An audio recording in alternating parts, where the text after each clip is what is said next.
Hello বন্ধুরা, আমি নিয়ে চলে এসেছি একটা নতুন রেসিপি, নরম তুলতুলে পরোটা। পরোটার জন্য এখানে আমি নিয়ে নিচ্ছি 300 গ্রাম ময়দা। তোমরা চাইলে এর থেকে বেশি নিতে পারো, যেহেতু আমরা বাড়িতে খাবো তাই অল্প করে করছি, তাই 300 গ্রাম।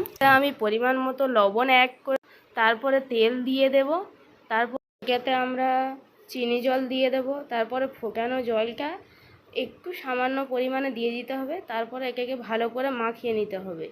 তারপরে মাখানোর পরে আরেকটু তেল দিয়ে আরেকটু ভালো করে মাখিয়ে ঢাকনা দিয়ে 10 মিনিটের মতো এটাকে রেস্টে রাখবো। তারপরে খুলে আবার আমরা গোল গোল করে কেটে নেব। নেওয়ার পরে এটাকে তারপর এটাকে গোল গোল করে বেলে নেব। বেলে নিয়ে আমি চারকোনা করে ডিজাইন করে করছি। তোমরা চাইলে গোল করে ভেজে নিতে, চারকোনা করে করে এগুলোকে সবগুলোকে আমি বেলে নিলাম। তারপর কড়াইতে তেল দিয়ে তেলটাকে গরম করতে দিলাম। তারপর আমি এটাকে বেলে নিয়ে তেলে দিয়ে দিলাম।